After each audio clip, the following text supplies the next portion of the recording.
네, 오늘 말씀 마태복음 14장 22절에서 27절 말씀입니다. 예수께서 즉시 제자들을 재촉하사 자기가 무리를 보내는 동안에 배를 타고 앞서 건너편으로 가게 하시고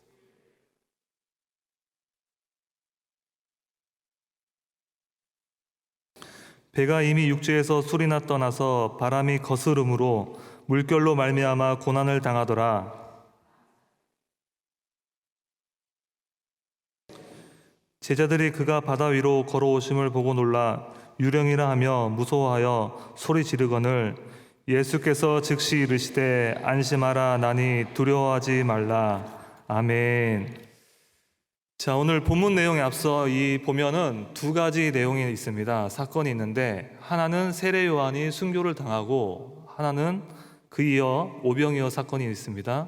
오병이어 기적을 베푸신 이후에 바로 예수님께서는 즉시로 제자들을 배를 태워서 건너편 가버나움으로 보내는데 오늘 본문에는 가버나움이라고 지역이 나와 있지 않고 요한복음 병행 구절인 요한복음 6장 17절에는 이 가버나움이라고 지역이 기록이 되어 있습니다. 그리고 예수님은 혼자 제자들을 배를 태워서 보내시고 예수님은 혼자 기도하러 산에 오르시죠.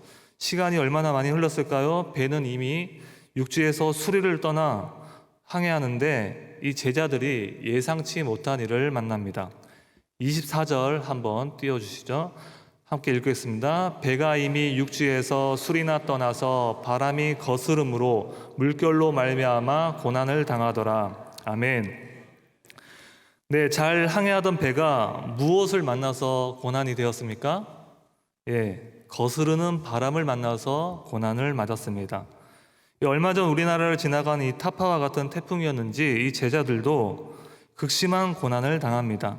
당시 얼마나 큰 고난의 상황이었는지 그 헬라어 원어로 바사니조라는 단어를 썼더라고요. 이 바사니조라는 뜻이 보니까 고통이 극에 달할 만큼 참지 못하는 상태, 그리고 산모의 고통에 비견될 만큼의 극심한 고난이란 뜻이 바로 바사니조라는 뜻인데 이 바사니조라는 뜻을 써서 극심한 고난을 당했더라. 목숨이 지금 위태위태하다라는 뜻입니다. 이 구약 성경에서도 이 바다 때문에 풍랑 때문에 고난을 면치 못한 한 인물이 나오죠. 누굽니까? 요나죠. 요나도 하나님의 명령을 어기고 자기 생각대로 자기 길을 주도하다가 역경을 만난 사람입니다. 그런데 오늘은 그 요나가 겪은 상황이 다릅니다. 22절 한번 볼까요? 예수께서 즉시 제자들을 재촉하사 자기가 무리를 보내는 동안에 배를 타고 앞서 건너편으로 가게 하시고 요나는 하나님 말씀에 불순종해서 폭풍우를 만났고 고난을 만났지만 오늘 말씀에 보니까 제자들은 요나와 달리 주님 말씀에 순종해서 배를 탔는데 바다 한복판에서 고난을 만났습니다. 풍랑을 만났던 것입니다. 만약 이런 상황에서 제자들의 입장에서 우리가 하소연한다면 어떻게 하소연하겠습니까? 주님, 나는 주님 말씀에 순종했는데 왜 이런 고난을 겪게 하십니까?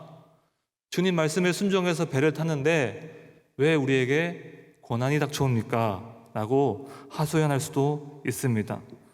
이 상황이 꼭 우리의 상황 같지 않습니까, 여러분? 주님 말씀에 순종해서 내가 신앙생활 열심히 하는데 나의 결과는 왜 이렇습니까, 주님? 내가 왜 예상치도 못한 일을 겪어야 합니까? 내가 왜 이러한 고난을 겪어야 합니까? 남편 때문에 하나님, 내가 너무나 속상합니다. 자녀 때문에 내가 너무나 속상합니다. 내가 그렇게 기도하고 내가 주님을 위해서 정말 신앙생활도 열심히 하고 봉사도 하고 헌신도 했는데 나에게 닥친 결과는 왜 이렇습니까? 라고 생각할 수 있는 문장이었습니다. 하지만 거스르는 물결로 말미암아 이 고난을 당한 제자들을 이미 아신 예수님께서는 이미 바다 위로 걸어오고 계셨습니다. 주님은 늘 우리를 위해서 중보하신다는 뜻입니다. 그러나 안타깝게도 이 바다 위를 걸어오신 예수님을 본 제자들은 그분을 유령으로 인지하고 말았습니다. 26절 한번 띄워주세요. 제자들이 그가 바다 위로 걸어오심을 보고 놀라 유령이라 하며 무서워하여 소리 지르거늘. 아멘. 여기서 유령이라는 단어는 이 우리가 생각하는 마귀, 귀신 이런 것을 뜻하는 것이 아니라 이 보이다라는 동사를 써서 눈에 보이나 실체가 없는 것, 즉 헛개비를 뜻합니다. 이 풍랑이는 바다 위로 걸어오는 이 기적 같은 사건을 목격했지만 이 영적 분별력이 둔감했거나 아니면은 모자라서 제자들은 이 예수님을 유령으로 보고 만 것입니다. 그러면서 소리 지르며 두려웠던 것이죠. 여러분, 우리 인생도 이처럼 평탄한 인생이 역풍을 맞아 이 고난에서 허덕일 때 이 나타나는 특징이 있습니다. 그것은 바로 하나님과의 관계가 버젓이 드러난다는 거예요. 우리가 역풍을 맞았을 때 신앙생활을 아무리 열심히 하고 내가 봉사를 하고 섬겨도 큰 역풍을 맞잖아요. 그러면은 그때 비로소 하나님과의 관계가 버젓이 드러나고 주변 사람들과의 관계가 버젓이 드러나고 성도와의 관계가 버젓이 노출이 되는 것입니다. 그러므로 제자들이 고난 중 찾아오신 예수님을 유령으로 본 까닭은 예수님에 대한 관계가 원만하지 않았다라는 것을 뜻하고 있습니다. 이 눈에 보이지만 실체가 없는 어떤 희미한 헛개비처럼 이 주님과의 관계가, 나와 주님과의 관계가 희미한 관계였다는 것입니다. 바로 주님에 대한 신뢰가 부족했다라는 것이죠.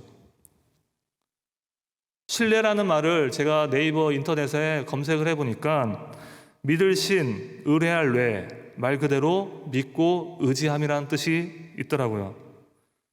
그리고 이 신뢰라는 단어는 이 편안함을 뜻하는 이 독일어 트러스트에서 연유되었다고 합니다.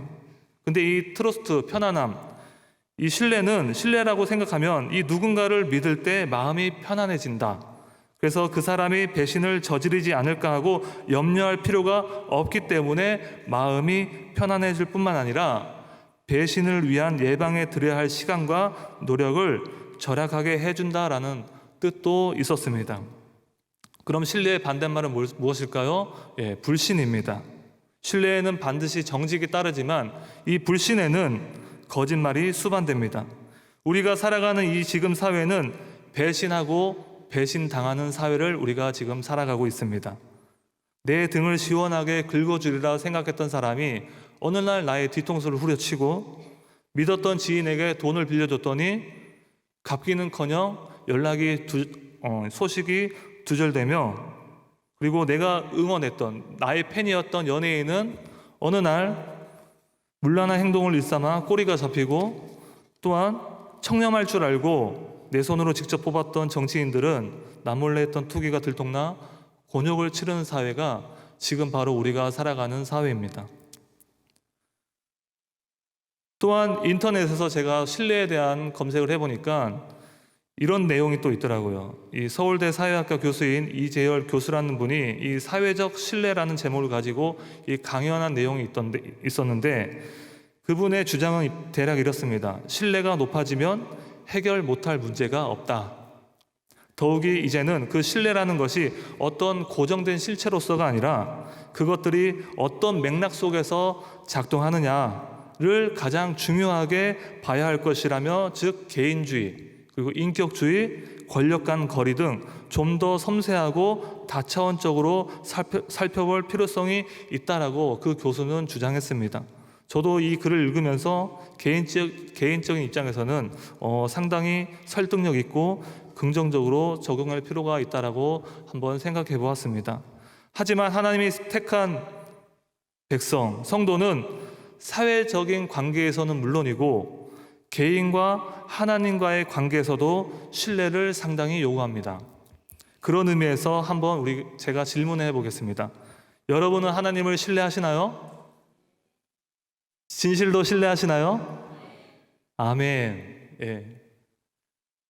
이 마가복음 오늘 내용을 뒷받침하기 위해서 제가 또 마가복음 1장을 살펴보았는데, 이 마가복음 1장을 보면 예수님께서 이 갈릴리 해변에서 제자들을 모으시고 이 가버나움으로 들어가십니다. 그리고 안식일이 되자 회당에 들어가서 사람들에게 하나님께서 천국 복음을 가르치십니다. 말씀을 가르치시고 전하십니다. 말씀을 잘 가르치고 있는 찰나에 불청객이 한 명 나오는데 그 불청객은 바로 귀신 들린 자였습니다. 근데 그 귀신 들린 자가 주님을 보고 소리질러 말합니다. 24절 한번, 마가복음 1장 24절 한번 읽어보십시다.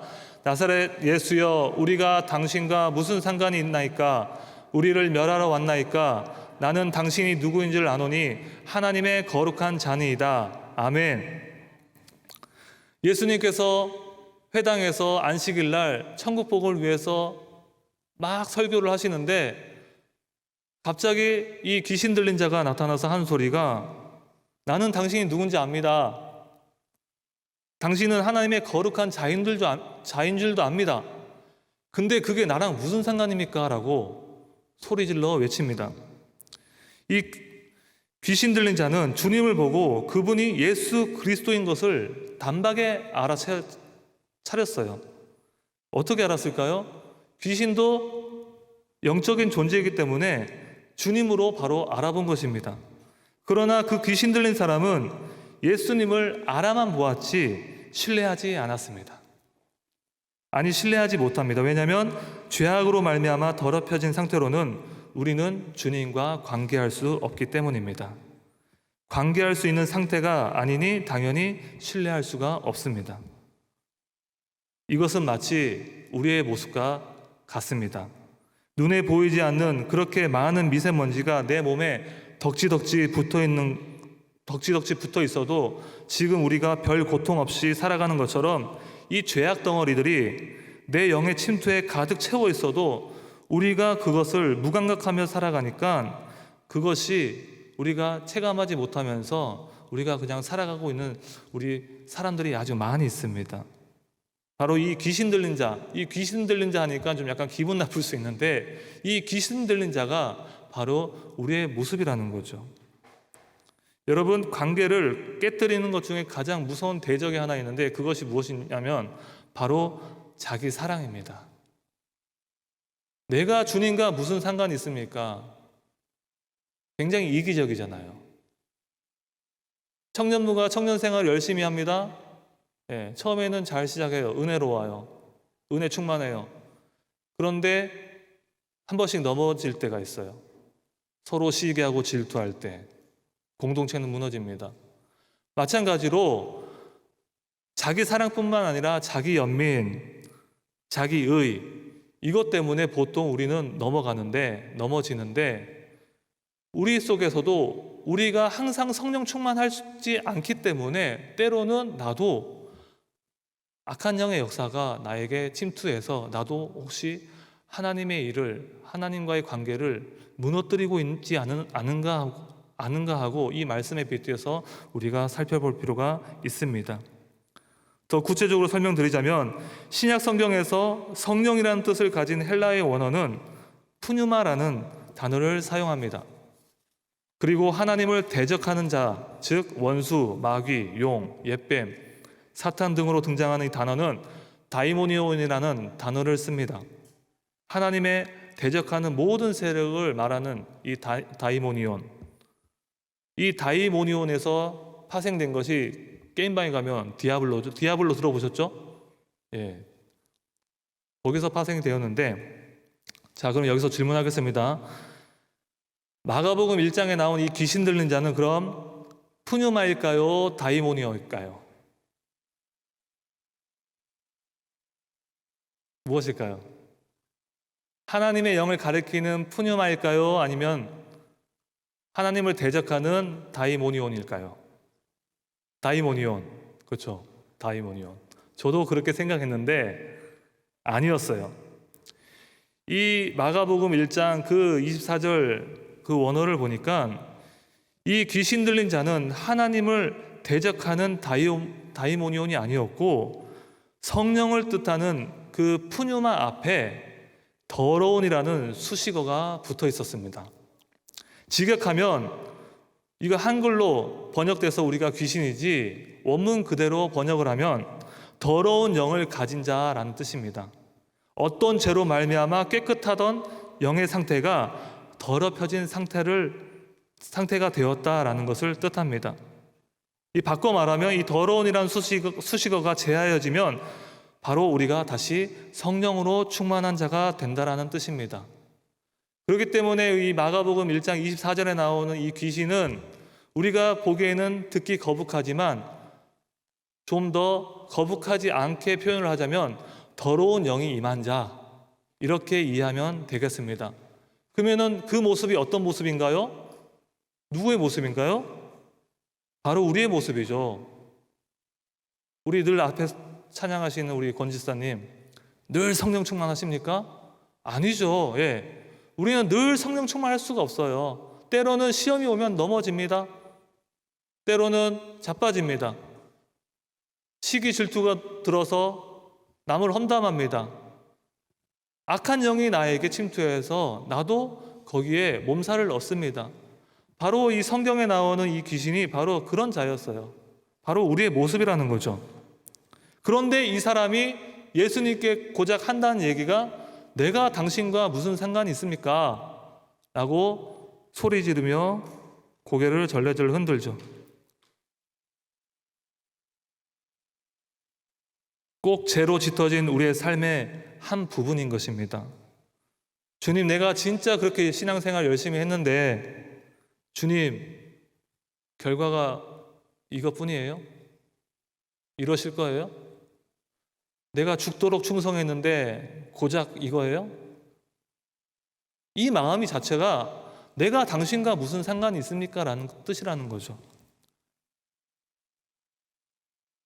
하나님이 세상을 창조하시고 사람을 지으실 때 사람을 세상과 구별되게 지으신 따로 한 가지가 있습니다. 그것은 제가 전에 새벽 설교 시간 때도 말씀드렸지만 하나님의 형상대로 지으셨던 것입니다.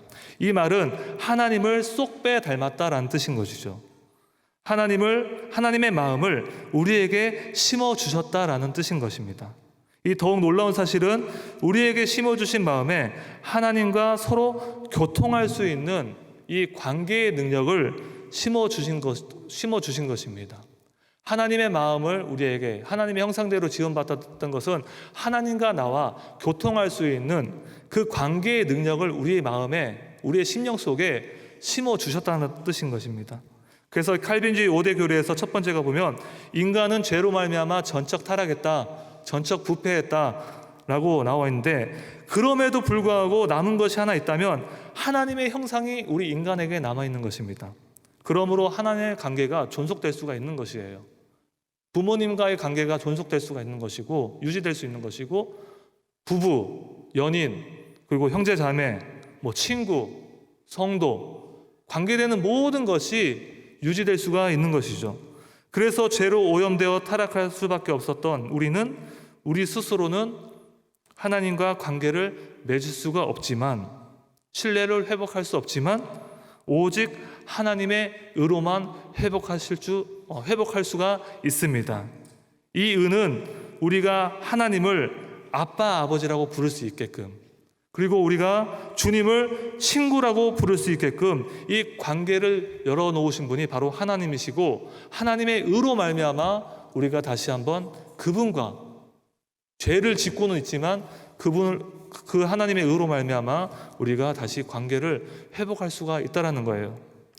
하지만 이 의는 주님이 지신 십자가를 통해서만 우리는 다시 관계를 맺을 수가 있고 신뢰를 회복할 수 있음을 믿으시기 바랍니다.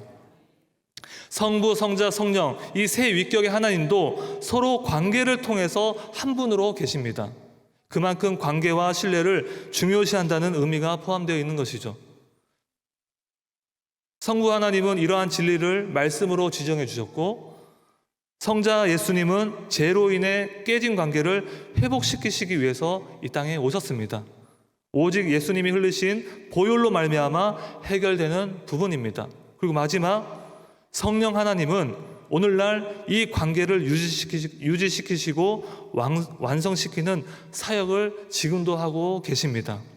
이 삼위가 되신 분들이 일체가 되어 아름다운 관계를 바로 우리와 맺고 싶어 하십니다. 그래서 주님은 우리와 관계를 깨트리지 않기 위해서 십자가의 고통으로 우리를 살리셨습니다. 그리고 우리에 대한 신뢰를 그분은 그의 목숨으로 맞바꾸셨습니다. 누구보다 우리 자신을 잘 아시는 주님이 우리를 사랑하십니다. 항상 우리에게 먼저 다가오십니다. 제자들이 풍랑을 맞아 허덕이고 있을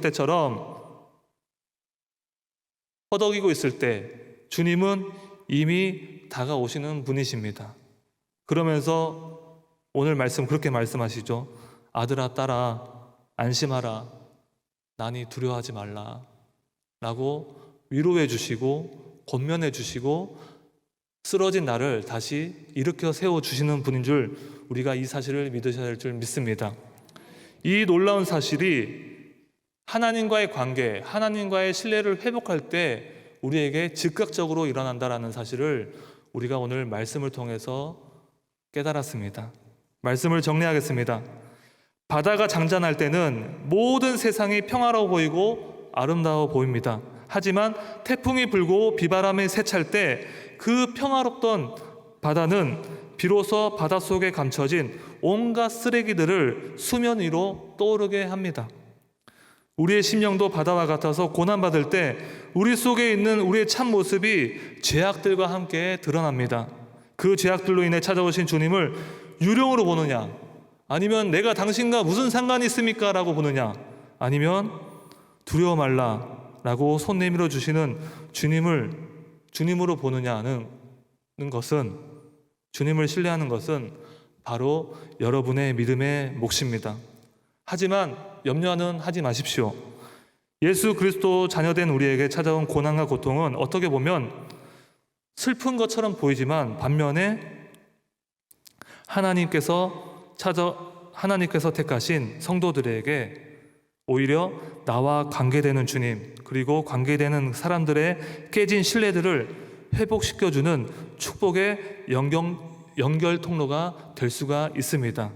다시 말해서 삶에 찾아온 생사를 위협하는 것과 같은 이 큰 고난이 닥쳤을 때 주님과의 관계를 회복할 수 있는, 그리고 사람들과 관계를 회복할 수 있는 절호의 기회가 될 수 있다는 것을 말합니다. 오늘 이 말씀을 우리가 꼭 붙잡고 정말 내가 하나님과의 관계가 멀어졌다면, 그리고 주변 이웃들과의 관계가 멀어졌다면 다시 한번 우리가 주님의 말씀을 꼭 붙잡고 이미 다가와 손 내밀어 주시는 우리 그 주님을 믿으시면서 날마다 승리하시는 저와 여러분 되시기를 주님의로 축복합니다.